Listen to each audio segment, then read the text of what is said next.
நாங்கள் முன்னருள்ள பாட்டில் எவ்வாறு எமது கஸ்டம் ஃபாண்ட் ஃபைல்ஸ் சிலவற்றினை ஃப்ளட்டர் ப்ராஜெக்டில் செட்டப் செய்வது என்று பார்த்தோம். நான் இந்த பாட்டில் எவ்வாறு இந்த ஆன்போர்டிங் ஸ்க்ரீன் ஒன்றை தயாரிப்பது என்று கதைக்கின்றேன். நீங்கள் இந்த ஆன்போர்டிங் ஸ்க்ரீனினை எடுத்துக்கொண்டால் இந்த ஆன்போர்டிங் ஸ்க்ரீன் என்பதில் ஃபீச்சர் பெரும்பாலும் அத்தனை ஆப்பிலும் பார்க்க முடியும். நீங்கள் இந்த ஆன்போர்ட் ஸ்க்ரீனை இம்ப்ளிமெண்ட் செய்ய தெரிந்திருப்பது மிகவும் பயன்மிக்கதாகும்.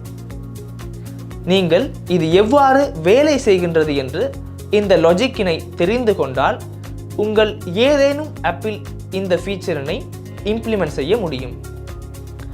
நீங்கள் நாம் கதைக்கும் 7வது அப்ளிகேஷனின் முழுமையான கோட் சிறிதளவு அசெட்ஸ் மற்றும் ஃபிக்மா ஃபைலினை கீழே டிஸ்கிரிப்ஷனில் பார்க்கலாம். நாங்கள் எவ்வாறு இந்த ஆன்போர்டிங் ஸ்க்ரீனினை தயாரிப்பது என்று பார்ப்போம். நாங்கள் இந்த UI 4னையே இப்பொழுது இம்ப்ளிமெண்ட் செய்ய வேண்டும். உங்களுக்கு நாங்கள் எமது அப்ளிகேஷனின் லோகோ, அப்ளிகேஷனின் பெயர் என்பவற்றினை யூசரின் கண்ணுக்கு பரிச்சயப்படுத்த வகையில் முதல் பேஜிலிருந்து ட்ரை ஒன்றை கொடுக்கின்றோம். இது எக்ஸ்பென்ஸ் அப்ளிகேஷன் ஒன்றாகும். யூசருக்கு இந்த லோகோவினை பார்த்தால் நான் செலவு செய்யும் முறை மற்றும் இன்கமினை மேனேஜ் செய்ய முடியும் என்று தெரியும். அதற்கு நெக்ஸ்ட் பட்டன் கிளிக் செய்த பிறகு அடுத்த ஸ்க்ரீனிற்கு அனுப்புகின்றோம். உங்களுக்கு இந்த அப்ளிகேஷன் எனது ஃபீச்சர்ஸ்களை வழங்குகின்றது என்பது பற்றிய மேலதிக தகவல்கள் இங்கே இருக்கின்றன. அதன் பிறகு நெக்ஸ்ட் என்பதை கிளிக் செய்ததும் யூசருக்கும் எம்மிடம் இருக்கின்ற பேசிக் ஃபீச்சர்ஸ் காண்பிக்கப்பட வேண்டும். எமது அப்ளிகேஷனில் மற்ற அப்ளிகேஷன்ஸிற்கு மேலதிகமாக இருக்கின்ற ஸ்பெஷல் ஃபீச்சர்ஸ் என்ன என்று யூசருக்கு காண்பிக்க வேண்டும். முதலில் இவ்வாறு ஆன்போர்டிங் ஃப்ளோ ஒன்றை எவ்வாறு பிளான் செய்ய வேண்டும் என்று பார்ப்போம். நாங்கள் கோடிற்கு வந்து இங்கே ஸ்க்ரீன்ஸ் என்று புதிதாக ஃபோல்டர்ஸ் ஒன்றை தயாரிப்போம். நான் இதற்கு பேஜஸ் என்றும் கூறுகின்றேன். சில சமயம் ஸ்க்ரீன்ஸ் என்றும் கூறுகின்றேன். நாங்கள் இந்த 2 வழிகளுக்கும் பழகிக்கொள்வோம். நான் ஸ்க்ரீன்ஸிற்கு வந்து ஆன்போர்டிங் ஸ்க்ரீன் என்று புதிய ஃபைல் ஒன்றை தயாரிக்கின்றேன். இப்பொழுது நான் எனது ஆன்போர்டிங் ஸ்க்ரீனினை ஸ்டேட்ஃபுல் விஜெட்டாகவே கிரியேட் தயாரிக்க வேண்டும். நீங்கள் STF என்று டைப் செய்து டப்பினை அழுத்தினால் இதனை செய்யலாம். நான் ஆன்போர்டிங் ஸ்க்ரீன் என்று இதற்கு கொடுக்கின்றேன். இப்பொழுது நான் இந்த ஆன்போர்டிங் ஸ்க்ரீனினை எனது மெயின் ஃபைல் உள்ளே ரெண்டர் செய்கின்றேன். உங்களுக்கு நாங்கள் ஸ்கேஃபோல்ட் ஒன்றை இங்கே ரிட்டர்ன் செய்து இருக்கின்றோம் என்று தெரியும். எனக்கு இப்பொழுது ஸ்கேஃபோல்ட் தேவையில்லை. நான் ஸ்கேஃபோல்டினை ரிமூவ் செய்கின்றேன். நான் இங்கே எனது ஆன்போர்டிங் ஸ்க்ரீனினை ரெண்டர் செய்கின்றேன். உங்களுக்கு ஸ்க்ரீன்ஸில் இருக்கின்ற ஆன்போர்டிங் ஸ்க்ரீனில் இருந்தே இதனை இம்போர்ட் செய்ய வேண்டும் என்று தெரியும். நாங்கள் இப்பொழுது ஆன்போர்டிங் ஸ்க்ரீனிற்கு செல்வோம். உங்களுக்கு பிளேஸ் ஹோல்டர் என்பதே ஆட் ஆகி இருக்கின்றது என்று தெரியும். நாங்கள் இதற்கு ஸ்கேஃபோல்ட் ஒன்றை கொடுப்போம். உங்களுக்கு இதனை சேவ் செய்தால் இப்பொழுது blank ஒயிட் பேஜ் தெரியும். இப்பொழுது நான் இந்த ஆன்போர்டிங் ஸ்க்ரீன் உள்ளே இருந்தே எனது இந்த ஸ்க்ரீன்ஸினை கண்ட்ரோல் செய்கின்றேன். அதாவது நான் ஒரே ஸ்க்ரீனில் இருந்து ரெண்டர் செய்கின்ற டேட்டாவினை மாத்திரமே மாற்றுகின்றேன். அதாவது ஒரே ஸ்க்ரீன் ஆகும். இதில் ரெண்டர் ஆகின்ற டேட்டா ஆரம்ப நிலையில் இவ்வாறு இருக்கின்றது. இந்த நெக்ஸ்ட் பட்டன் கிளிக் செய்து அடுத்த ஸ்க்ரீனிற்கு செல்கின்றோம் என்றால் இதனை நீக்கிவிட்டு இந்த டேட்டாவினை காண்பிக்கின்றேன். அடுத்து நான் நெக்ஸ்ட் கிளிக் செய்தால் இதனை நீக்கிவிட்டு இந்த டேட்டாவினை காண்பிக்கின்றேன். அடுத்து இதனை நீக்கிவிட்டு இந்த டேட்டாவினை காண்பிக்கின்றேன். இந்த சேஞ்சஸுடன் இந்த டாட்ஸும் சேஞ்ச் ஆக வேண்டும். அதற்கு எம்மிடம் மிகவும் எளிதான முறை ஒன்று இருக்கின்றது. எம்மிடம் பேஜ் வியூ என்று விஜெட் ஒன்று இருக்கின்றது. நான் இப்பொழுது பேஜ் வியூ ஒன்றை இம்ப்ளிமெண்ட் செய்யும் முறையினை கூறுகின்றேன். நாங்கள் முதலில் ஸ்கேஃபோல்டில் பாடியினை கொடுப்போம். எனக்கு சிம்பிள் காலம் ஒன்றே தேவையாகும். உங்களுக்கு நாங்கள் இந்த ஸ்க்ரீனில் இந்த UI, இந்த டாட்ஸ் மற்றும் இந்த பட்டனினை ரெண்டர் செய்ய வேண்டும் என்றால் இதனை ஒரே ஸ்க்ரீனாக வைத்திருக்க முடியாது என்றால் தெளிவாகி இருக்கும். ஏனென்றால் இவை எமது ஸ்கிரீனில் கஷ்டமாக மாறுகின்றது. ஆனால் இங்கே பட்டன்ஸ் அனைத்தும் ஒரே மாதிரியாக இருக்கின்றது. இந்த பட்டனில் இந்த ஸ்டேட் இல்லை என்றால் இங்கு இருக்கின்ற இந்த பட்டனின் லெவல்ஸ் மாத்திரமே மாறுகின்றது. அதாவது இந்த ஸ்கிரீன்ஸிற்கு மேலேயே இந்த டாட்ஸ்கள் மற்றும் நெக்ஸ்ட் என்ற பட்டன் இருக்கின்றது. அதாவது எனக்கு இதற்கு ஸ்டக் ஒன்றினை இம்ப்ளிமெண்ட் செய்ய வேண்டும். ஏனென்றால் எனக்கு ஒன்றன் மேல் ஒன்றே லேயர் செய்ய வேண்டும். நான் இங்கே ஸ்டக் ஒன்றை கொடுக்கின்றேன். உங்களுக்கு ஸ்டக்கிற்கும் மல்டிபிள் சில்ட்ரனினை ரெண்டர் செய்ய முடியும் என்று தெரியும். நான் இப்பொழுது ஒன்போர்டிங் ஸ்கிரீன்ஸினையே செட்டப் செய்ய போகின்றேன். நான் இதனை பேஜ் வியூ என்ற விஜெட்டிலிருந்தே செய்கின்றோம் என்று கூறினேன். நாங்கள் ஒன்போர்டிங் ஸ்கிரீன்ஸ் என்று கொடுப்போம். உங்களால் பேஜ் வியூ என்ற விஜெட்டினை எடுக்க முடியும். உங்களால் பேஜ் வியூ என்ற விஜெட் மேல் ஹோவர் செய்து நிற்கும் பொழுது இதற்கு என்ன ரிக்வயர் இனை பாஸ் செய்ய வேண்டும் என்று படித்து பார்க்க முடியும். Creates a scrollable list that works page by page from an explicit list of widgets என்று இருக்கின்றது. அதாவது எனக்கு விஜெட் லிஸ்ட் ஒன்றை பாஸ் செய்ய முடியும். அது பேஜ் ஒன்றில் இருந்து பேஜ் ஒன்றிற்கு போன்றே வேலை செய்யும். நான் உங்களுக்கு இது எவ்வாறு வேலை செய்கின்றது என்று தெளிவுபடுத்துவேன். உங்களுக்கு இதில் ரிக்வயர்ட் ப்ராப்பர்ட்டியாக சில்ட்ரன் இருக்கின்றது தெரியும். எனக்கு சில்ட்ரன் உள்ளே விஜெட் லிஸ்ட் ஒன்றை பாஸ் செய்ய முடியும். நான் இப்பொழுதே இதற்கு கண்டெய்னர்ஸ் 3 பாஸ் செய்கின்றேன். நான் இதற்கு முதல் கலராக கலர்ஸ் டாட் ரெட் என்று கொடுக்கின்றேன். எனக்கு இவ்வாறு 3 தேவையாகும். அதனால் நான் சிம்பிளி இங்கே இருந்து காப்பீஸ் 4 எடுக்கின்றேன். நான் இதனை சேவ் செய்து கலர்ஸினை மாற்றுகின்றேன். இதனை கிரீன் கொடுப்போம், இதனை ப்ளூ கொடுப்போம், இதனை yellow கொடுப்போம். நான் சேவ் செய்கின்றேன். உங்களுக்கு இதில் இன்னும் எந்த மாற்றமும் ஏற்படவில்லை என்று தெரியும். நான் இந்த ஸ்டக்கினை புதிதாக எக்ஸ்பேண்டட் விஜெட்டில் ரப் செய்கின்றேன். உங்களுக்கு எக்ஸ்பேண்டட் விஜெட்டில் ரப் செய்த பிறகு முழுமையான ஸ்க்ரீன் ரேஞ்சிற்கும் இது எக்ஸ்பேண்ட் ஆகும் என்பது தெரியும். இது எனது இந்த பேஜ் வியூவில் இருக்கின்ற ஆசம் ஃபியூச்சர் ஆகும். இப்பொழுது எமக்கு சில்ட்ரன் சிலரை கொடுப்பது மாத்திரமே இருக்கின்றது பாருங்கள். நாங்கள் இந்த சில்ட்ரனினை ஸ்க்ரோலபிளாக யூஸ் செய்ய முடியும். இந்த ஃபீச்சர் என்பதே தேவையல்லவா? நமக்கு இந்த ஃபீச்சர் என்பது டிஃபால்ட்டாக வேண்டும். எமக்கு இப்பொழுது இந்த கண்டெய்னர்ஸினை எமது உண்மையான டேட்டா இருக்கின்ற விஜெட்ஸில் மாத்திரமே ரீப்ளேஸ் செய்ய வேண்டும். நான் உங்களுக்கு அது தெளிவாகி இருக்கும் என்று நினைக்கின்றேன்.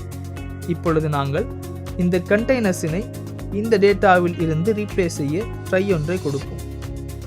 உங்களுக்கு நாங்கள் இங்கே இருக்கின்ற இந்த டேட்டாக்களை இதற்கு இமேஜ் ஒன்று இருக்கின்றது, இதற்கு டைட்டில் ஒன்று இருக்கின்றது, இதற்கு டிஸ்கிரிப்ஷன் ஒன்றும் இருக்கின்றது என்று மாடலாக கிரியேட் செய்ய முடியும் என்று தெளிவாக இருக்கும்.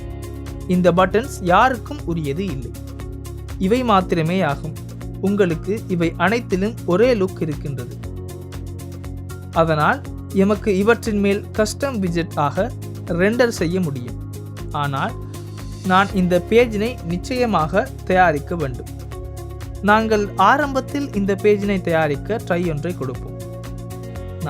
நாங்கள் இந்த பேஜஸ்களை தயாரிக்கும் பொழுது இவற்றினையே பேசிக்காக மாற்றுகின்றோம் என்று கூறினேன். இந்த நெக்ஸ்ட் பட்டன் ஒரே மாதிரியாக இருக்கின்றது. இதனை நாங்கள் அந்த ஃபீச்சரினை இம்ப்ளிமெண்ட் செய்ய வேண்டும் என்பதால் இதனை ஸ்டக்காக தயாரித்தோம். ஆகவே உங்களுக்கு எம்மிடம் சிம்பிளி லோகோ மற்றும் எமது அப்ளிகேஷனின் டைட்டில் என்பதையே இதற்கு கொடுக்க வேண்டும் என்று தெளிவாகி இருக்கும். நான் ஸ்கிரீன்ஸிலே ஒன்போர்டிங் என்று புதிய ஃபோல்டர் ஒன்றை தயாரிக்கின்றேன். அடுத்து நான் இங்கே ஃப்ரண்ட் பேஜ் என்று புதிய ஸ்கிரீன் ஒன்றை கொடுக்கின்றேன். இதற்கு எனது ஆரம்ப ஃப்ரண்ட் பேஜினையே கொடுக்கின்றேன். இதனை விஜெட்டாக தயாரித்தாலும் பரவாயில்லை, இது ஸ்டேட்லெஸ் ஆகும். உங்களுக்கு ஸ்டேட்டுடன் இது மாற வேண்டிய தேவையில்லை என்று தெரியும். நான் இதனை ஃப்ரண்ட் பேஜ் என்று கொடுக்கின்றேன். அது எந்த பிரச்சனையும் இல்லை. உங்களுக்கு இதனை பிளேஸ் ஹோல்டராக வைத்துக் கொள்ளலாம். நான் இப்பொழுது இங்கே காலம் ஒன்றை ரிட்டர்ன் செய்கின்றேன். அதன் பிறகு உங்களால் இதன் உள்ளே சில்ட்ரன் பாஸ் செய்ய முடியும். நான் சில்ட்ரனாக முதலில் இந்த இமேஜ் மற்றும் அடுத்து இந்த டெக்ஸ்டினை பாஸ் செய்ய வேண்டும். நான் இதற்கு இமேஜ் அசெட் ஒன்றை எடுக்கின்றேன். உங்களுக்கு இமேஜஸில் லோகோ என்று ஒன்று இருக்கின்றது நினைவிருக்கும். எனக்கு இந்த லோகோ PNG என்பதே இமேஜின் நேமாக தேவையாகும். நான் இதன் பத்தினை இங்கே இருந்து காப்பி எடுத்து இங்கே பேஸ்ட் செய்கின்றேன். அடுத்து உங்களால் இந்த வித்தினை 100 என்று கொடுக்க முடியும். அடுத்து உங்களால் இதன் ஃபிட் ப்ராப்பர்ட்டியினை boxfit.cover ஆக கொடுக்க முடியும். இப்பொழுது இதனை சேவ் செய்த பிறகு அழகாக ஃபார்மட் ஆகும். அடுத்து நான் இந்த இரண்டிற்கும் நடுவே சிறிய இடைவெளி தேவைப்படுகின்றதால் சைஸ்ட் பாக்ஸ் ஒன்றை கொடுக்கின்றேன். உங்களுக்கு சைஸ்ட் பாக்ஸிற்கு ஹைட் 20 கொடுக்கலாம். அடுத்து உங்களால் டெக்ஸ்ட் விஜெட் ஒன்றை கொடுக்க முடியும். நான் இதனை சென்டர் விஜெட்டில் கொடுக்கின்றேன். ஏனென்றால் எனக்கு அது எளிதானதாகும். சென்டரில் பிளேஸ் செய்ய வேண்டும் என்பதால் சென்டரின் சைல்டாக டெக்ஸ்ட் விஜெட்டினை கொடுக்கின்றேன். எமக்கு கொலம் ஒன்று இருக்கின்றதால் சென்டர் ஒன்று தேவையில்லை. எமக்கு அந்த அலைன்மெண்ட்ஸில் இருந்து இதனை செய்ய முடியும். உங்களுக்கு இப்பொழுது அந்த விடயங்களை எவ்வாறு செய்வது என்று தெளிவாகி இருக்க வேண்டும். நான் இப்பொழுது இதற்கு ஸ்டைலாக டெக்ஸ்ட் ஸ்டைல் ஒன்றை கொடுக்கின்றேன். இப்பொழுது எமது அப்ளிகேஷனில் கலர்ஸினை சரி செய்ய வேண்டும். உங்களுக்கு அது அதே வழியில் செய்யப்பட வேண்டும் என்பது தெரியும். நாங்கள் லைவ் என்ற ஃபோல்டருக்கு வந்து கன்ஸ்டன்ஸில் என்று புதிய ஃபோல்டர் ஒன்றை தயாரிப்போம். நான் இதில் கலர்ஸ் என்று புதிதாக ஃபைல் ஒன்றை தயாரிக்கின்றேன். நாங்கள் அப்ளிகேஷனில் யூஸ் செய்யும் கலர்ஸினை இதற்கு கொடுக்க முடியும். இப்பொழுது நான் எனது கலர்ஸினை இதற்கு காப்பி பேஸ்ட் செய்கின்றேன். இந்த கலர்ஸினை மீண்டும் டைப் செய்து கூறுவதில் எந்த அர்த்தமும் இல்லை. உங்களால் எமது GitHub ரெபோசிட்டரியில் இருந்து பார்க்க முடியும். உங்களுக்கு நாங்கள் பேசிக் கலர் சிலவற்றினையே இங்கு செட்டப் செய்து இருக்கின்றோம் என்று தெளிவாக இருக்கும். எமது மெயின் கலராக பர்பிள் கலரினை கொடுத்து இருக்கின்றோம்.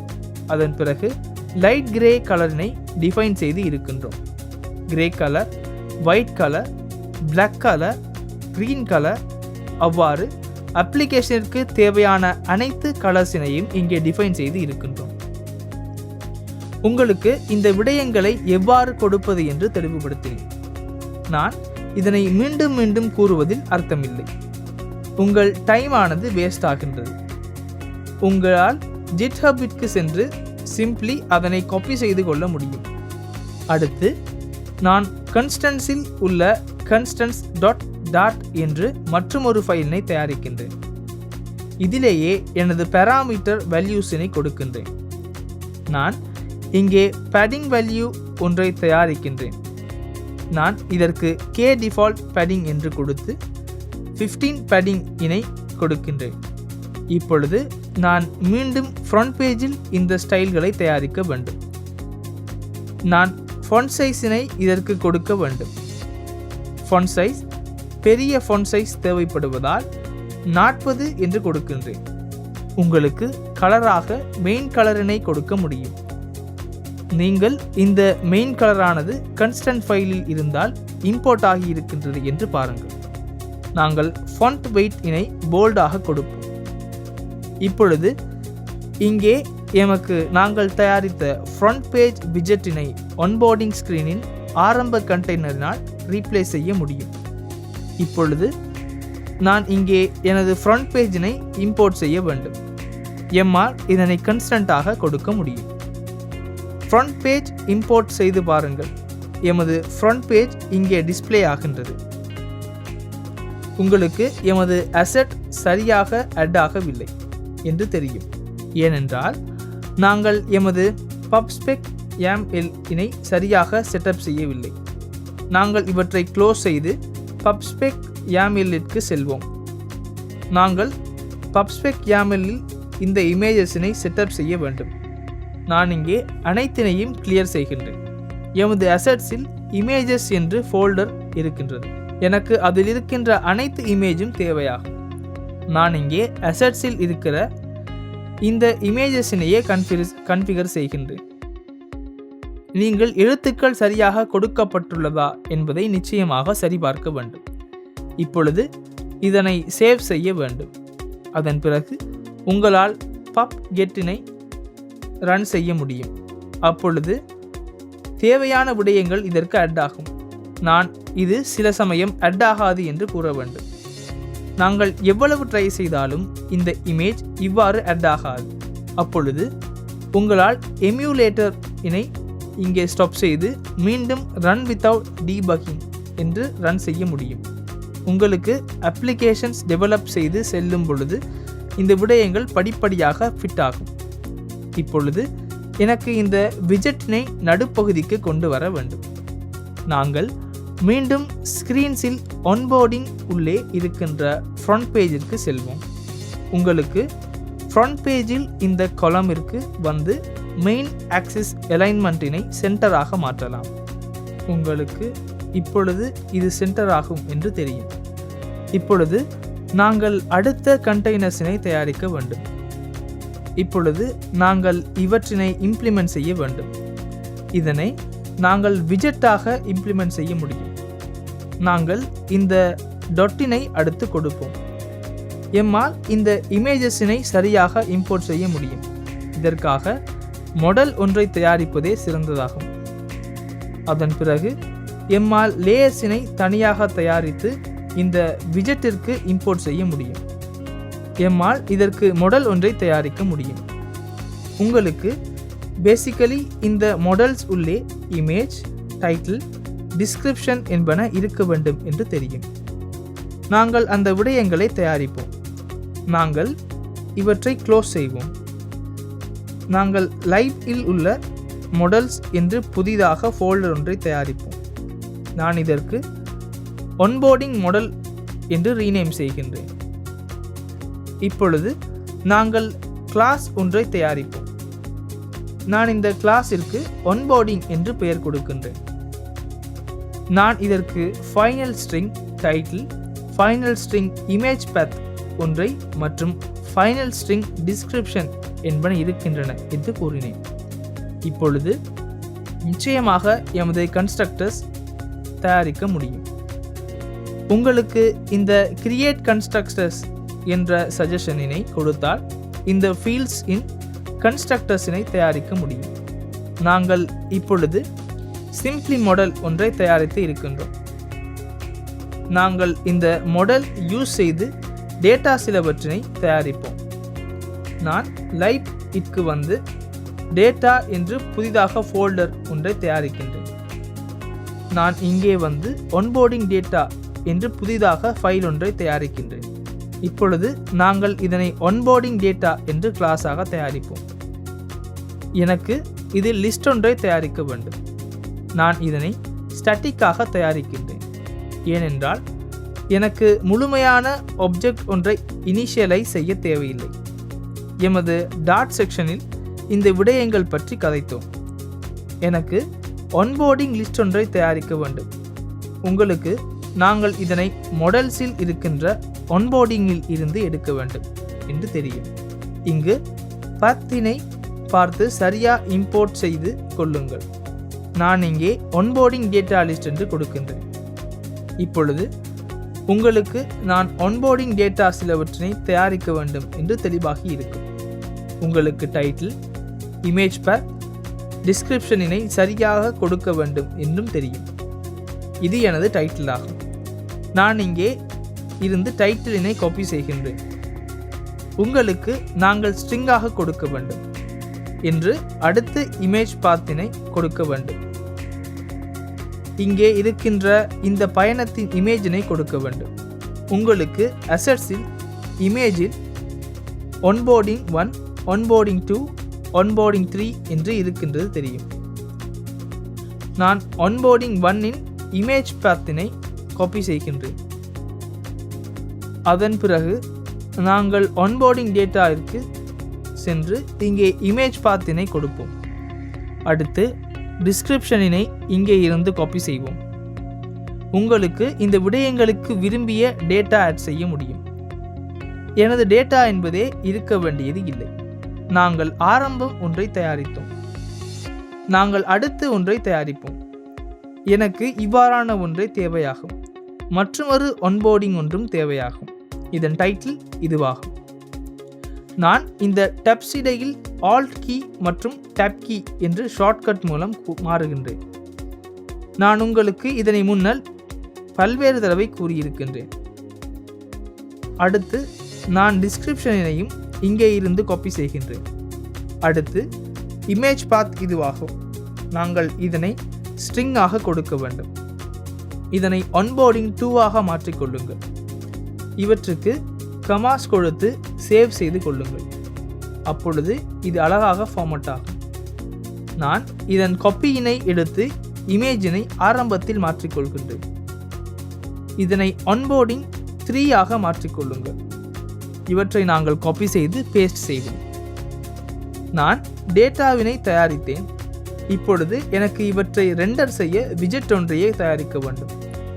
நான் இவற்றை க்ளோஸ் செய்கின்றேன். நாங்கள் இப்பொழுது லைபிள் விஜெட்ஸ் என்று புதிதாக ஃபோல்டர் ஒன்றை தயாரிப்போம்.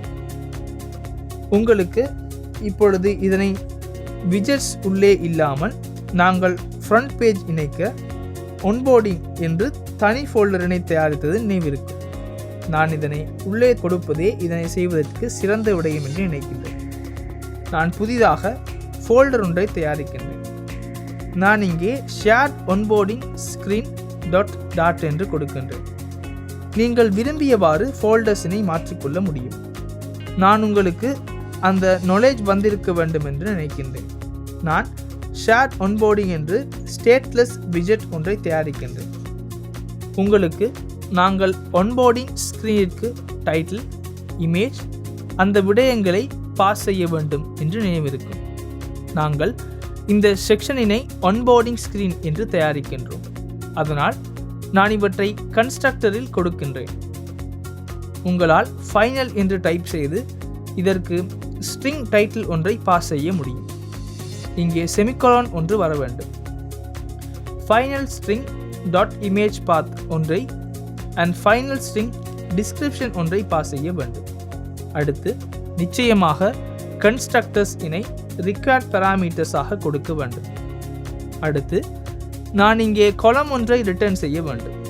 நான் காலமின் சில்ட்ரனாக இமேஜ் ஒன்றை கொடுக்கின்றேன். நாங்கள் இவற்றினையே பேசிக்கலி கொடுக்க வேண்டும். இவற்றை சரியான ஒழுங்கில் கொடுக்க வேண்டும். நாங்கள் ஆரம்பத்தில் எமது இமேஜினை சரியாக கொடுக்க ட்ரை ஒன்றை கொடுப்போம். எனக்கு சிம்பிளி இமேஜ் அசெட்டாக இந்த வேலையை எளிதாக செய்யலாம். உங்களால் இதற்கு இமேஜ் பாத் ஒன்றினை ப்ரொவைட் செய்ய முடியும். அடுத்து உங்களால் வித் ஒன்றினை கொடுக்க முடியும். நான் வித்திற்கு 300 கொடுக்கின்றேன். அது அடுத்து ஃபிட் என்ற ப்ராப்பர்ட்டியினை கொடுக்க வேண்டும். உங்களால் ஃபிட் ப்ராப்பர்ட்டியினை பாக்ஸ் ஃபிட் டாட் கவராக கொடுக்க முடியும். நாங்கள் இப்பொழுது இமேஜினை ஆட் செய்து இருக்கின்றோம். உங்களால் சைஸ்ட் பாக்ஸ் ஒன்றை கொடுக்க முடியும். நான் சைஸ்ட் பாக்ஸின் ஹைட்டினை 20 என்று கொடுக்கின்றேன். அடுத்து இமேக் பி டைட்டில் டெக்ஸ்ட் விஜெட் ஒன்றை கொடுக்க வேண்டும். நான் இதற்கு டைட்டில் என்று பாஸ் செய்கின்றேன். அடுத்து டைட்டில் ஒன்று வர வேண்டும். உங்களால் இதற்கு டெக்ஸ்ட் ஸ்டைல் ஒன்றை பாஸ் செய்ய முடியும். இதற்கு ஃபொண்ட் சைஸினை கொடுங்கள். உங்களுக்கு ஃபொண்ட் சைஸ் சற்று பெரிதாக இருக்க வேண்டும் என்று தெளிவாக இருக்கும். நான் 28 போன்று கொடுக்கின்றேன். அடுத்து ஃபொண்ட் வெயிட்டாக W500 என்று கொடுக்கின்றேன். இதனை உங்களால் கன்ஸ்டன்ட்டாக கொடுக்க முடியும். நான் இந்த சைஸ் பாக்ஸுடன் இதனை காப்பி செய்து கமா கொடுத்து பேஸ்ட் செய்கின்றேன். இது எமது டிஸ்கிரிப்ஷன் ஆகும். எனக்கு இவ்வளவு பெரிய ஃபொண்ட் சைஸ் தேவையில்லை. நான் ஃபொண்ட் சைஸினை 16 என்று கொடுக்கின்றேன். அடுத்து உங்களால் இதற்கு கலர் ஒன்றை கொடுக்க முடியும். நாங்கள் கே கிரே என்று கலர் ஒன்றை டிஃபைன் செய்தது நினைவிருக்கும். நான் இப்பொழுது எமது ஒன்போர்டிங் ஸ்க்ரீனிற்கு வந்து இந்த ஷேர்ட் ஒன்போர்டிங் ஸ்க்ரீனினை இம்போர்ட் செய்து பார்க்கின்றேன். நாங்கள் இந்த கண்டெய்னரினையும் ரீப்ளேஸ் செய்து பார்ப்போம். உங்களுக்கு நாங்கள் இதனை சரியாக இம்போர்ட் செய்ய வேண்டும் என்று தெரியும். நீங்கள் இம்போர்ட் செய்யும் பொழுது இது சரியாக இம்போர்ட் ஆகின்றதா என்று பாருங்கள். அது இம்போர்ட் ஆகியிருக்கின்றது.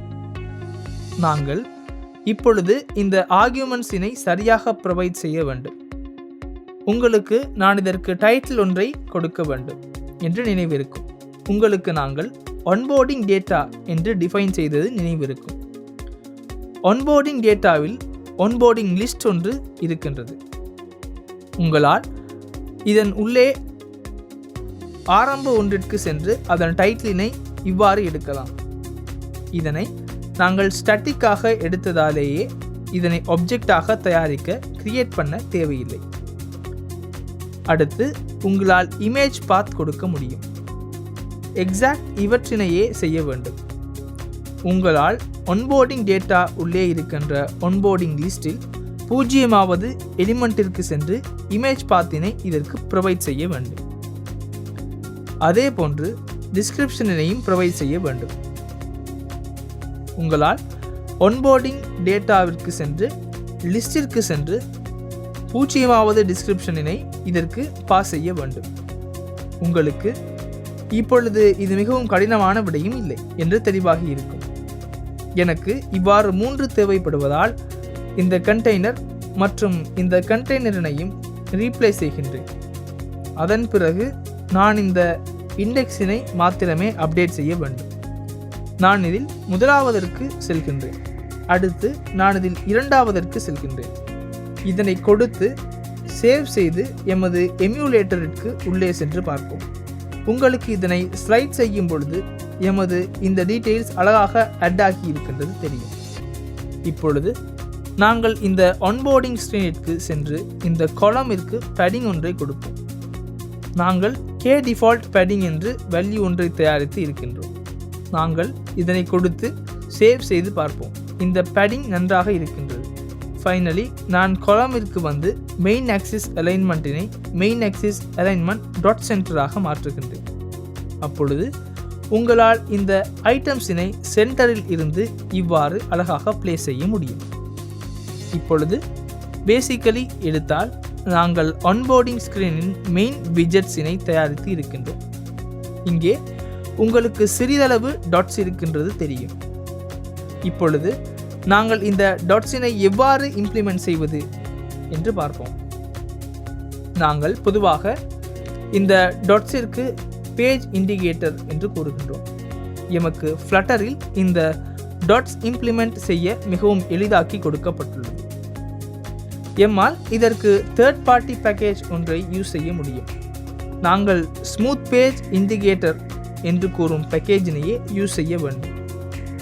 உங்களுக்கு இது மிகவும் பிரபலமான பேக்கேஜ் ஒன்றாகும் என்றும் தெரியும். இதில் உங்களுக்கு வெவ்வேறு வகையில் பேஜ் இண்டிகேட்டர்ஸினை தேடிக்கொள்ள முடியும். இந்த worm style, expanding dots, scrolling dots இவ்வாறு நிறைய மெத்தட்ஸ் இருக்கின்றன.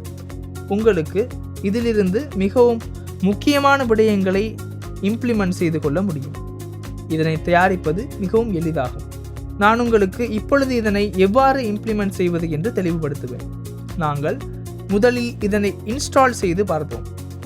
நான் இந்த Flutter Pub adds Smooth Page Indicator என்ற கோடினை காப்பி செய்கின்றேன்.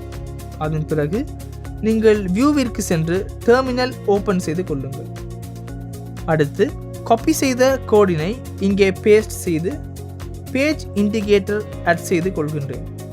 உங்களுக்கு பேஜ் இண்டிகேட்டர் ஆட் ஆகி இருக்கின்றது தெரியும்.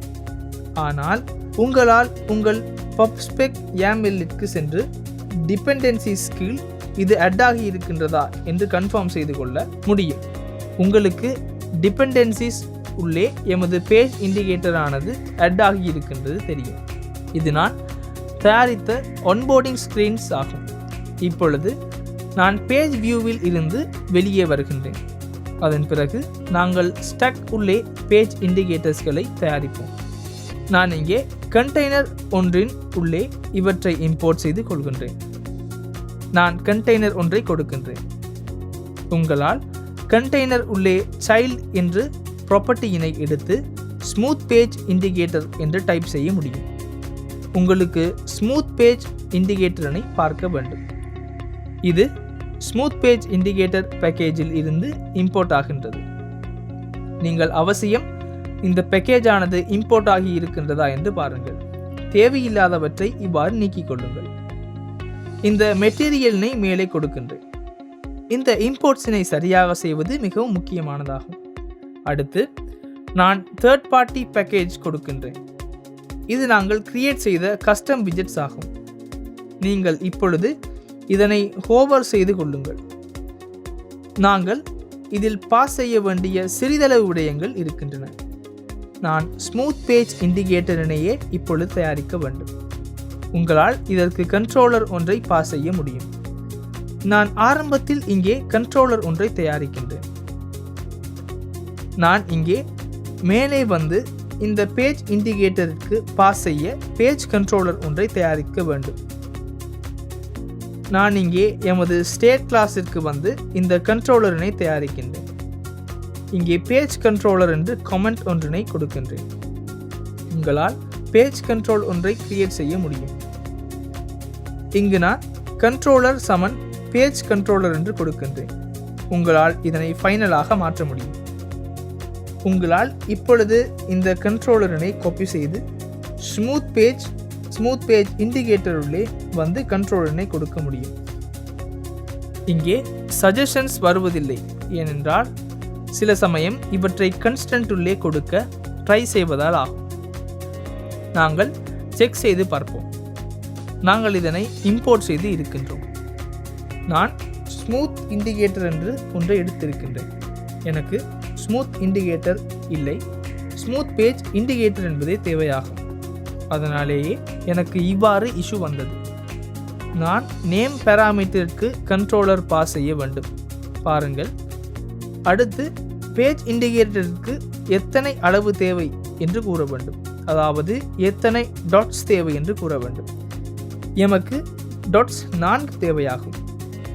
அடுத்து நீங்கள் இதற்கு மற்றொரு ப்ராப்பர்ட்டியினை பாஸ் செய்ய வேண்டும். நாங்கள் கண்ட்ரோலர் பாஸ் செய்தோம். அடுத்து நீங்கள் இங்கே எஃபெக்ட் கொடுக்க வேண்டும். உங்களுக்கு இதில் சிறிதளவு எஃபெக்ட் இருக்கின்றது நினைவிருக்கும். எனக்கு என்னுடைய வேர்ம் எஃபெக்டினை கொடுக்க முடியும். இங்கே கன்டெக்ஸ்ட் இல்லை, கண்ட்ரோலராக இருக்க வேண்டும். இங்கே இந்த இஷ்யூ என்ன என்று பார்ப்போம். நாங்கள் பேஜ் கண்ட்ரோலரினை கொடுப்போம். நீங்கள் நன்றாக பேஜ் கண்ட்ரோலர் சரியாக தயாரிக்கப்பட்டுள்ளதா என்று பாருங்கள். நாங்கள் முன்னர் எழுத்தினை தவறாக டைப் செய்து இருந்தோம்.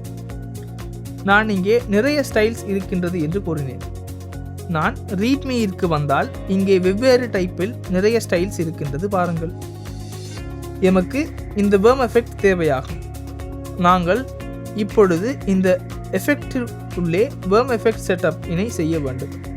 உங்களால் வேர்ம் எஃபெக்ட் என்று டைப் செய்ய முடியும். உங்களால் வேர்ம் எஃபெக்டினை கலர் ஒன்றை கொடுக்க முடியும். நான் ஆக்டிவ் கலராக கே மெயின் கலரினை கொடுக்கின்றேன். டாட்டாக கே லைட் கிரே கலரினை கொடுக்கின்றேன். இப்பொழுது இது அட் ஆகி இருக்க வேண்டும் பாருங்கள்.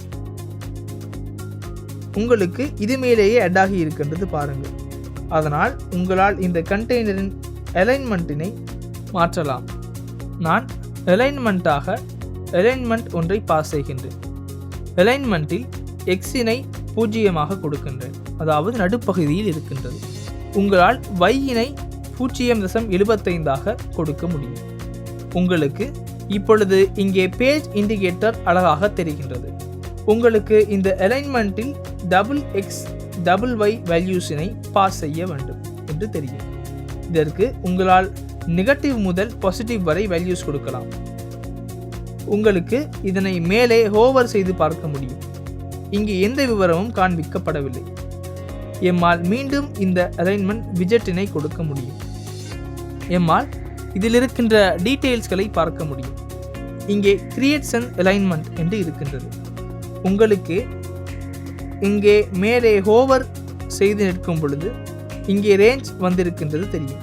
நாங்கள் எக்ஸிற்கு 0 மற்றும் y-ற்கு 5 பாஸ் செய்ய 5 வேலை செய்யும். அதாவது எனது நினைவின்படி இதற்கு மறை 1 முதல் நேர் 1 வரை வேல்யூஸினையே கொடுக்க முடியும். ஆனால் எனக்கு இப்பொழுது 0.75 என்பதே தேவையாகும். நீங்கள் இதனை டெஸ்ட் செய்து பாருங்கள். சில சமயம் உங்களுடையது 0.55 இருக்கலாம். உங்களுக்கு இதனை குறைக்கும் பொழுது மேலே செல்லும் என்று தெரியும். நான் இங்கே மறை 0.55 கொடுத்தால் இது தெரியாது. உங்களுக்கு அது இன்னும் மேலே செல்லும் என்று தெரியும். நாங்கள் இங்கே 0 கொடுத்து எங்கே பிளேஸ் ஆகின்றது என்று பார்ப்போம். 0 என்பது சரியாக நடுப்பகுதியாகும். எமக்கு கீழே செல்ல வேண்டுமென்றால் எம்மால் இதற்கு நேர் வேல்யூஸ்களை பாஸ் செய்ய முடியும். நாங்கள் வையிற்கு 1 கொடுத்து பார்ப்போம். உங்களுக்கு இது கீழேயே செல்லும் என்று தெரியும். உங்களுக்கு வையிற்கு மறை 1 கொடுத்தா இது மேலே செல்லும் என்றும் தெரியும். அதாவது நாங்கள் 0 இருந்து மறை முதல் நேர் வரை வேல்யூ பாஸ் செய்ய வேண்டும். 0.75 என்பதன் சிறந்த வேல்யூ ஆகும். இது இங்கே இருந்து அழகாக பிளேஸ் ஆகின்றது. இப்பொழுது உங்களுக்கு நான் இந்த பேஜ் வியூவினை ஸ்லைட் செய்தாலும் எனது கண்ட்ரோலரினை கொடுத்தாலும் எனது இந்த டாட் இண்டிகேட்டர் சரியாக வேலை செய்யவில்லை என்று தெரியும். அதாவது நான் இங்கே கண்ட்ரோலர் கொடுத்தது போதாது. இந்த கண்ட்ரோலர் மாறும் பொழுது பேஜ் வியூவிற்கும் மாற வேண்டும் என்று நிச்சயம் கூற வேண்டும். அதற்கு உங்களுடைய இந்த பேஜ் வியூவில் கண்ட்ரோலர் என்று பெராமீட்டர் ஒன்று இருக்கின்றது. உங்களால் அதற்கும் நாங்கள் கிரியேட் செய்த பேஜ் கண்ட்ரோலரினையே பாஸ் செய்ய முடியும். நாங்கள் இப்பொழுது சிறிது டெஸ்ட் செய்து பார்ப்போம். இப்பொழுது உங்களுக்கு எமது கண்ட்ரோலரினை மாற்றும் பொழுது வேர்ம் எஃபெக்டில் இருந்து இது அழகாக மாறும் என்று தெரியும். இப்பொழுது எமக்கு இங்கே UIயில் இருக்கின்ற இந்த பட்டனினை தயாரிக்க வேண்டும். நாங்கள் இப்பொழுது அதனையும் தயாரிப்போம். உங்களுக்கு ஒன்போர்டிங் பேஜிலேயே அதனையும் தயாரிக்க வேண்டும் என்று தெளிவாகி இருக்கும். நாங்கள் பேஜ் இண்டிகேட்டருக்கு கீழே அல்லது இந்த டாட் இண்டிகேட்டருக்கு கீழே இதனை கொடுக்க வேண்டும். நீங்கள் நிச்சயமாக இந்த ஸ்டாக் உள்ளே இருக்க வேண்டும். இப்பொழுது நாங்கள் நேவிகேஷன் பட்டனினை இம்ப்ளிமெண்ட் செய்ய வேண்டும். நான் இதனை பொசிஷன் விஜெட்டில் கொடுக்கின்றேன். ஏனென்றால் எனக்கு இதனை பொசிஷன் செய்ய வேண்டும். உங்களால் பொசிஷன் விஜெட்டிற்கு கண்டென்ட் ஒன்றை பாஸ் செய்ய முடியும். நாங்கள் இவற்றிற்கு கொமாஸ் கொடுப்போம். நாங்கள் மேலே வந்து கண்டெய்னருக்கு எமது பட்டனினை தயாரிக்க வேண்டும். நாங்கள் இதனை எவ்வாறு தயாரிப்பது என்று பார்ப்போம். இது மிகவும் கடினம் இல்லை. உங்களுக்கு எமது அப்ளிகேஷன் முழுவதற்கும் ஒவ்வொரு வகையான பட்டன் யூஸ் செய்ய முடியும் என்று தெரியும். நாங்கள் இதனை தனி கஸ்டம் விஜெட்டாக தயாரிப்பது மிகவும் பயன்மிக்கதாகும். உங்களுக்கு இதன் கலர் மாத்திரம் மாறினால், இதில் உள்ளே இருக்கும் டெக்ஸ்ட் மாறினால் இந்த பட்டன் ரெண்டர் ஆக வேண்டும் என்று தெரியும். இதனால் நாங்கள் தனி விஜெட்டாக இந்த கஸ்டம் பட்டனினை தயாரிக்க முடியும். நான் விஜெட்ஸ் என்ற ஃபோல்டருக்கு வந்து கஸ்டம் பட்டன் என்று புதிதாக ஃபைல் ஒன்றை தயாரிப்போம். நான் இப்பொழுது ஸ்டேட்லெஸ் விஜெட் ஒன்றை தயாரிக்கின்றேன். எனக்கு இதில் UIயினை மாத்திரமே தயாரிக்க வேண்டும். நான் இதற்கு கஸ்டம் பட்டன் என்று கொடுக்கின்றேன். நான் இப்பொழுது இதன் உள்ளே கண்டெய்னர் ஒன்றை ரிட்டர்ன் செய்ய வேண்டும். அடுத்து நாங்கள் டெக்கரேஷன் ஒன்றை கொடுப்போம். உங்களுக்கு டெக்கரேஷனாக பாக்ஸ் டெக்கரேஷன் ஒன்றை பாஸ் செய்ய முடியும். அடுத்து உங்களால் பார்டர் ரேடியஸ் ஒன்றை மாத்திரம் இதற்கு ஆட் செய்ய முடியும். எனக்கு முழுமையாக செமி சர்க்கிளாக ரவுண்டாக வேண்டும் என்பதால் இங்கே பெரிய ரேடியஸ் ஒன்றை கொடுக்கின்றேன். நான் இதற்கு பெராமீட்டர்ஸ்களை தயாரிக்க வேண்டும். நான் இங்கே ஃபைனல் ஸ்ட்ரிங் பட்டனில் நேமினை பாஸ் செய்கின்றேன். அடுத்து கலரினையும் பாஸ் செய்கின்றேன். நாங்கள் அதற்கு பட்டன் கலர் என்று கொடுப்போம். அடுத்து உங்களால் இவற்றை ரிக்வயர்ட் பெராமீட்டர்ஸாக ஆட் செய்ய முடியும். இப்பொழுது எம்மால் இதன் கலராக பட்டன் கலரினை பாஸ் செய்ய முடியும். அடுத்து உங்களால் இதில் சைல்ட் ஆட் செய்ய முடியும். எனக்கு சைல்டாக சென்டரான டெக்ஸ்ட் ஒன்று தேவையாகும். அதன் பிறகு உங்களால் பட்டன் நேமினை பாஸ் செய்ய வேண்டும். அதே போன்று டெக்ஸ்ட் ஸ்டைலாக ஸ்டைல் ஒன்றை கொடுக்கின்றேன். நாங்கள் ஃபாண்ட் சைஸினை 16 கொடுக்கின்றேன். அடுத்து நான் ஃபாண்ட் வெயிட் ஆனது கன்சிஸ்டன்சி இருக்க வேண்டும் என்பதால் இங்கே 500 போன்று கொடுக்கின்றேன். நாங்கள் ஸ்டைலினை கன்ஸ்டண்ட்டாக கொடுப்போம். எமக்கு இவற்றினையே இப்பொழுது செய்ய வேண்டும். நாங்கள் இதன் கலரினை கொடுப்போம். கலரானது ஒயிட்டாக இருக்க வேண்டும். உங்களுக்கு நான் கே ஒயிட் என்று கலர் ஒன்றை டிஃபைன் செய்தது நினைவிருக்கும். இங்கே மற்றொரு விடயம் இருக்கின்றது. நான் இந்த பட்டனின் ஹைட்டினையும் தயாரிக்கின்றேன். நான் ஹைட்டினை மீடியா ஸ்க்ரீனாக தயாரிக்கின்றேன். அது மிகவும் சிறந்ததாகும். மீடியா query ஆஃப் கண்டெக்ஸ்ட் இனை எடுத்து கண்டெக்ஸ்டின் சைஸ் ஹைட்டினை 0.06 ஆக எடுக்கின்றேன். இதனை நான் சேவ் செய்து ஆன்போர்டிங் ஸ்க்ரீனிற்கு கஸ்டம் பட்டன் இம்போர்ட் செய்கின்றேன். எனக்கு இங்கே கண்டெய்னர் தேவையில்லை. நான் கஸ்டம் பட்டனையே இம்போர்ட் செய்ய வேண்டும். நீங்கள் இதனை சரியாக இம்போர்ட் செய்யுங்கள். நாங்கள் தயாரித்த விஜெட்ஸில் இருந்தே கஸ்டம் பட்டன் இம்போர்ட் செய்கின்றோம். பாருங்கள், நான் இதில் பட்டன் நேமினை பாஸ் செய்ய வேண்டும். பட்டன் நேம் ஆக நெக்ஸ்டினை கொடுக்கின்றேன். அடுத்து உங்களால் பட்டன் கலருக்கு கே மெயின் கலர் எடுக்க முடியும். இது கன்ஸ்டன்ட் ஒன்றாகும். இங்கே பொசிஷனினையும் கன்ஸ்டன்ட்டாக செய்யலாம். ஆனால் இது இன்னும் நிறைவடையவில்லை. நான் இங்கே ரீஃப்ரெஷ் செய்கின்றேன். உங்களுக்கு எமது கஸ்டம் பட்டன் இங்கே மேலேயே அட் ஆகி இருக்கின்றது தெரியும். இப்பொழுது இந்த மேலே அட்டான பட்டனினை எமது பொசிஷன் விஜெட்டில் இருந்து இங்கே கீழே பிளேஸ் செய்ய முடியும். உங்களால் எனது பொசிஷன் விஜெட்டிற்கு பாட்டம் எத்தனை என்று கொடுக்க முடியும். நான் பாட்டம் 20 வர வேண்டும் என்று கூறுகின்றேன். அடுத்து உங்களால் லெஃப்ட் 0 ரைட் 0 என்று கொடுக்க முடியும். உங்களுக்கு நான் இதனை கொடுத்து சேவ் செய்தால் பட்டன் இவ்வாறு அழகாக கீழே வருகின்றது. நாங்கள் இந்த பொசிஷன் விஜெட்டினாலேயே அதனை செய்தோம். இப்பொழுது நான் இதற்கு பேடிங் ஒன்றினை கொடுக்க வேண்டும். எட்ஜ் இன் செட்ஸ் ஆல் என்று கொடுத்து சிமெட்ரிக் பேடிங் என்பதே தேவையாகும். எனக்கு இரு பக்கத்திலும் ஆட் ஆக வேண்டும். நாங்கள் இதற்கு ஹாரிசான்டல் டெக்கரேஷனில் 30 பேடிங் கொடுத்து பார்ப்போம். இப்பொழுது நான் இந்த பேடிங் விஜெட்டினை கெஸ்டர் டிடெக்டரில் ரேப் செய்கின்றேன். இல்லை என்றால் நாங்கள் கஸ்டம் பட்டனினையும் ரேப் செய்ய முடியும். நாங்கள் கஸ்டம் பட்டனினை ரேப் செய்வோம். ஏனென்றால் இது நெக்ஸ்ட் என்பதை கிளிக் செய்த பிறகு இவை மாற வேண்டும். எனக்கு அந்த ப்ராப்பர்ட்டியினை தயாரிக்க கெஸ்டரினை டிலீட் செய்ய முடியுமாக இருக்க வேண்டும். எம்மால் கண்டெய்னருக்கு கெஸ்டர் டிடெக்ட் செய்ய முடியும். நான் இதற்கு கெஸ்டர் டிடெக்டர் என்று கொடுக்கின்றேன். உங்களால் இதனை கன்ஸ்டாக கொடுக்க முடியும். கெஸ்டர் டிடெக்டரில் ஒன் டேப் என்று மெத்தட் ஒன்றும் இருக்கின்றது. நான் இதனையே இப்பொழுது இம்ப்ளிமெண்ட் செய்ய வேண்டும். நான் இப்பொழுது என்ன செய்ய வேண்டும்? நான் இது டேப் ஆகும் ஒவ்வொரு முறையும் இந்த ஃபங்க்ஷனினையே இம்ப்ளிமெண்ட் செய்கின்றேன். அதாவது இவ்வாறு பேஜ் மாற வேண்டும். அதற்கு உங்களுடைய கண்ட்ரோலரை எடுக்கலாம். கண்ட்ரோலரில் அனிமேட் டு பேஜ் என்று மெத்தட் ஒன்று இருக்கின்றது. அடுத்து நீங்கள் இங்கே பாஸ் செய்ய வேண்டிய சிறிதளவு வேல்யூஸ் இருக்கின்றன. நான் உங்களுக்கு தெரிவது போன்று கொடுக்கின்றேன். நான் இப்பொழுது அனைத்தினையும் நீக்கி ஒவ்வொன்றாக இதற்கு பாஸ் செய்து செல்கிறோம். உங்களால் முதலில் பேஜினை கொடுக்க முடியும். உங்களால் கண்ட்ரோலர் டாட் பேஜ் என்பதிலிருந்து இப்பொழுது இருக்கின்ற பேஜினை எடுக்கலாம். அடுத்து உங்களால் இந்த பேஜினை இன்டிஜராக கன்வெர்ட் செய்து இந்த பேஜ் நம்பருக்கு ஒன்றினை இணைக்க முடியும். அதாவது எனக்கு இப்பொழுது இருக்கின்ற பேஜில் இருந்து ஒன்று முன்னே செல்ல வேண்டும். அடுத்து உங்களால் டியூரேஷனை பாஸ் செய்ய முடியும்.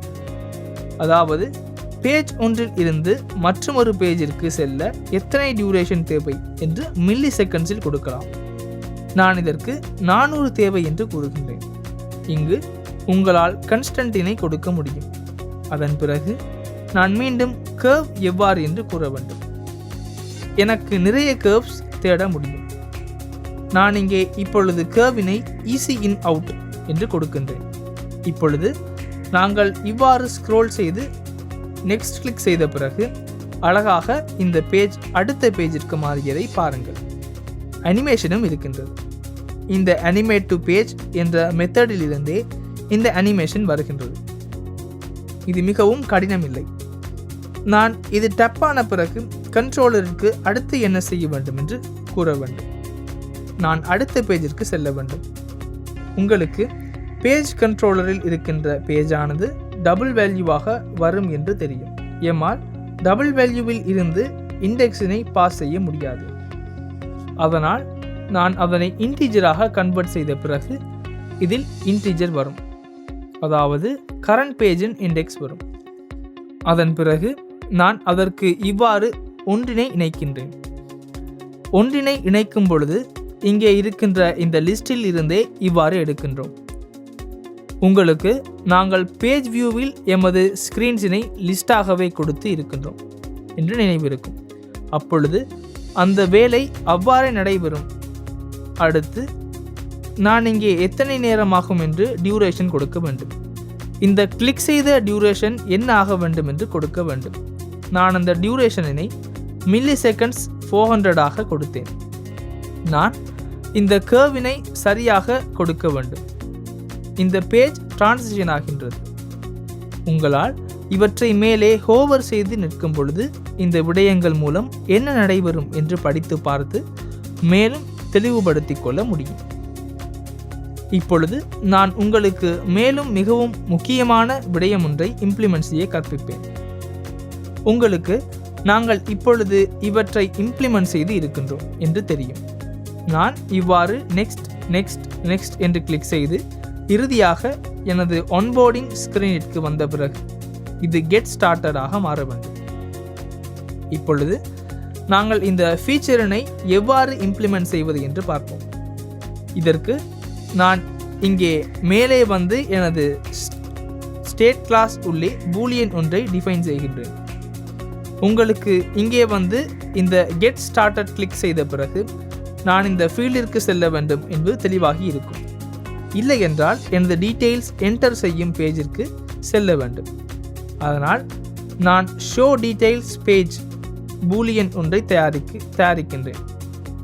இதனை இனிஷியலி ஃபால்ஸ் ஆக கொடுக்கின்றேன்.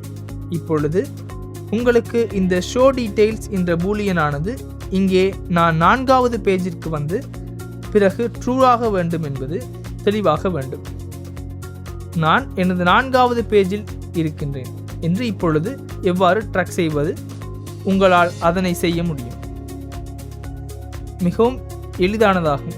அதனை செய்ய இந்த பேஜ் கண்ட்ரோலரில் மற்றொரு ப்ராப்பர்ட்டி இருக்கின்றது. அதுவே ஆன் பேஜ் சேஞ்ச் ஆகும். ஆன் பேஜ் சேஞ்ச் என்பது மெத்தட் ஒன்றாகும். அதில் எம்மால் வேல்யூவினை எடுக்க முடியும். இங்கே கரண்ட் பேஜின் இண்டெக்ஸ் ஆனது வேல்யூவாக வரும். உங்களால் இதனை மேல் ஹோவர் செய்து நிற்கும் பொழுது இதனை படித்து பார்க்க முடியும்.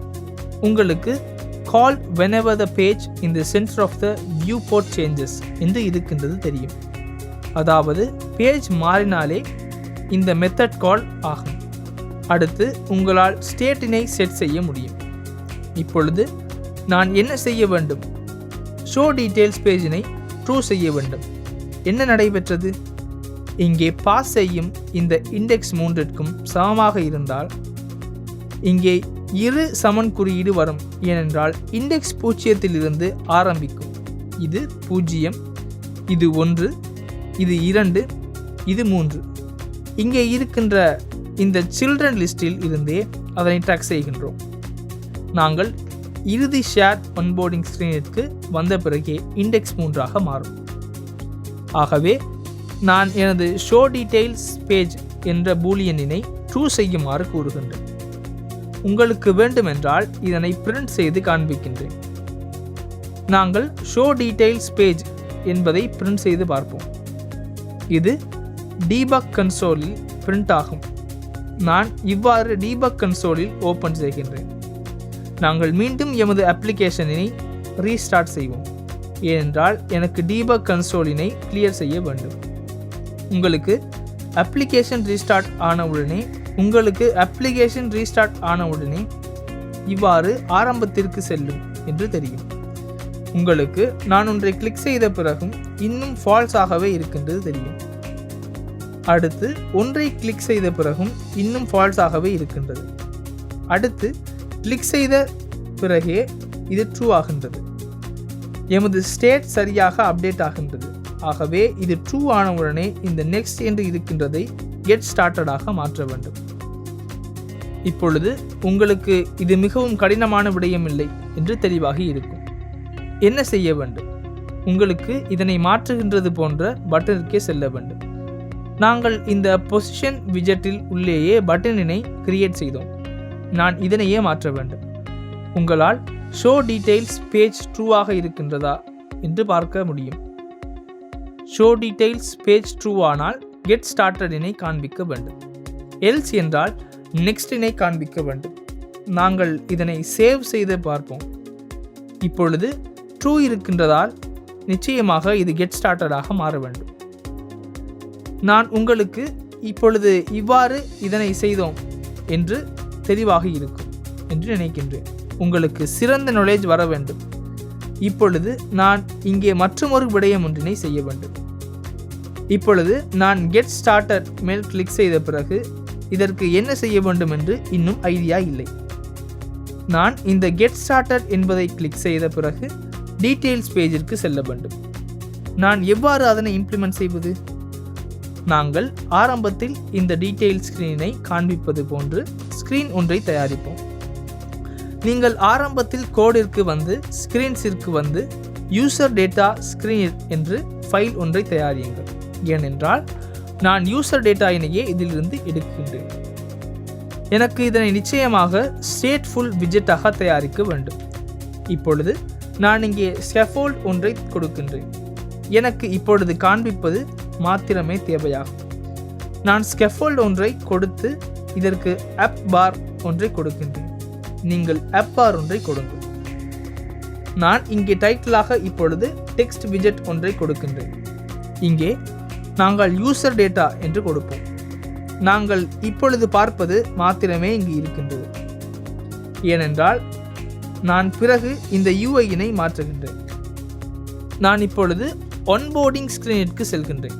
இங்கே பட்டன் உள்ளேயே இந்த விடயத்தினை செய்ய வேண்டும். நீங்கள் இந்த பட்டன் உள்ளே நேவிகேஷன் ஒன்றை செட்டப் செய்ய வேண்டும்.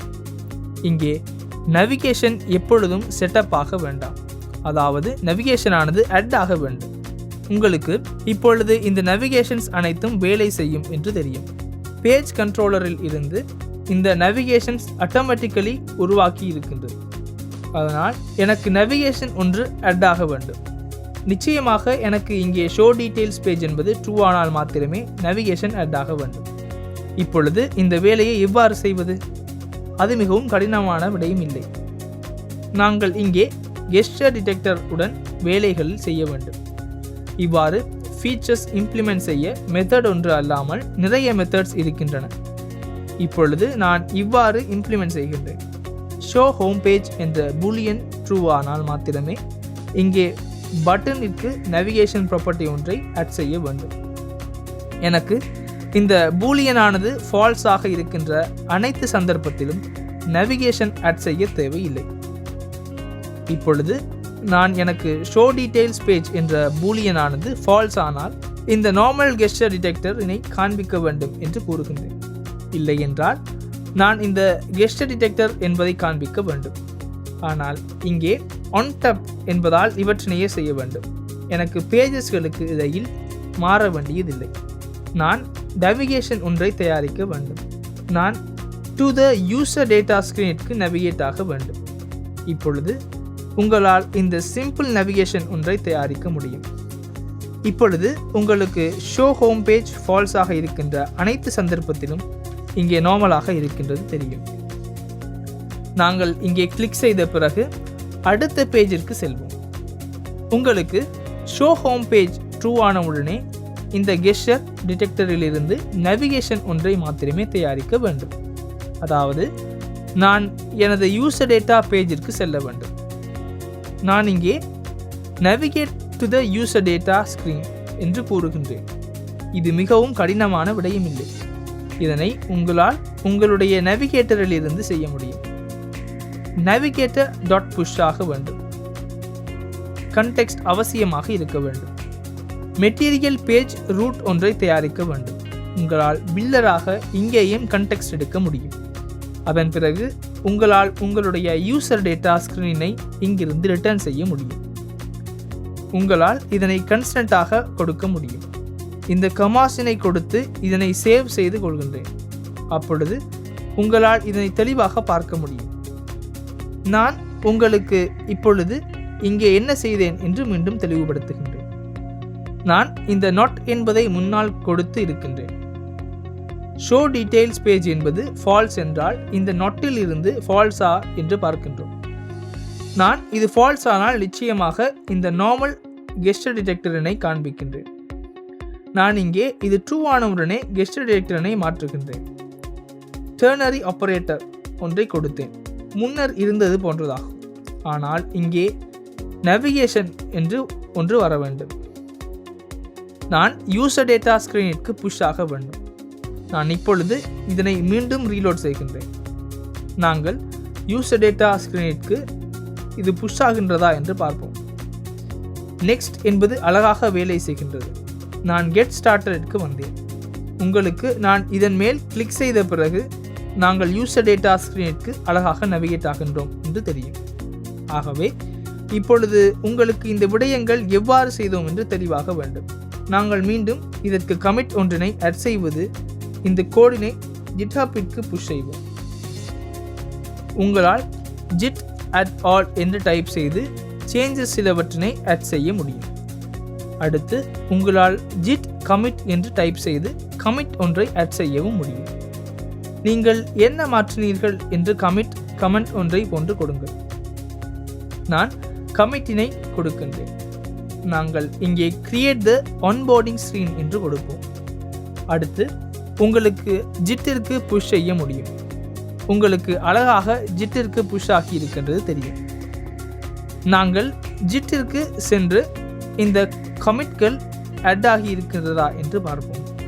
நான் இதற்கு வந்து எனது ரெப்போசிட்டரியினை ரிஃப்ரெஷ் செய்கின்றேன்.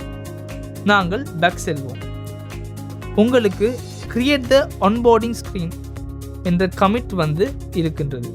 உங்களுக்கு நாங்கள் கமிட் செய்த நேரத்தினை காண்பிக்கின்றது தெரியும். நாங்கள் ஜஸ்ட் நவ் லைவில் இருந்தே மாற்றங்கள் செய்தோம். நாங்கள் பப்ஸ்பெக் லாக்கில் பப்ஸ்பெக் YAMLில் புதிதாக டாட் இண்டிகேட்டர் பேக்கேஜினை ஆட் செய்ததால் கிரியேட் த ஆன்போர்டிங் ஸ்க்ரீன் என்பது இங்கே அழகாக வந்து இருக்கின்றது. ஆகவே இப்பொழுது உங்களுக்கு எவ்வாறு இந்த GitHubவுடன் வேலை செய்வது என்று தெளிவாக வேண்டும். நாங்கள் அடுத்த செக்ஷனில் இந்த யூசர் டேட்டாவினை எடுக்கின்ற ஃபார்ம் வேலிடேஷனுடன் எவ்வாறு தயாரிப்பது என்று பார்ப்போம். நாங்கள் பப்ஸ்பெக் லாக்கில் பப்ஸ்பெக் YAMLில் புதிதாக டாட் இண்டிகேட்டர் பேக்கேஜினை ஆட் செய்ததால் கிரியேட் த ஆன்போர்டிங் ஸ்க்ரீன் என்பது இங்கே அழகாக வந்திருக்கின்றது. ஆகவே இப்பொழுது உங்களுக்கு எவ்வாறு இந்த GitHubவுடன் வேலை செய்வது என்று தெளிவாக வேண்டும். நாங்கள் அடுத்த செக்ஷனில் இந்த யூசர் டேட்டாவினை எடுக்கின்ற ஃபார்ம் வேலிடேஷனுடன் எவ்வாறு தயாரிப்பது என்று பார்ப்போம். நீங்கள் இந்த செஷனில் மிகவும் பயன்மிக்க விடயம் ஒன்றை கற்றுக்கொண்டிருப்பீர்கள் என்று நினைக்கின்றேன். அந்த ஆன்போர்டிங் ஸ்க்ரீன் என்பது நீங்கள் அப்ளிகேஷன்ஸ் 10 தயாரித்தாலும் அந்த 10லும் அப்ளை செய்ய முடியுமான ஃபீச்சர் ஒன்றாகும். நான் உங்களுக்கு ஆன்போர்டிங் ஸ்க்ரீனில் எவ்வாறு வெற்றிகரமாக இம்ப்ளிமெண்ட் செய்வது என்று சிறந்த நாலேஜ் இருக்கும் என்று நினைக்கின்றேன். உங்களுக்கு இப்பொழுது இது மிகவும் கடினமான விடயம் இல்லை என்று தெளிவாகி இருக்கும். நாங்கள் இந்த விஷயங்களை எவ்வாறு செய்கின்றோம் என்று சற்று சிந்திக்க வேண்டும். ஆகவே நாங்கள் எமது 4வது பாட்டில் ஃப்ளட்டரில் ஃபார்ம் வேலிடேஷன்ஸினை எவ்வாறு தயாரிப்பது என்று பார்ப்போம்.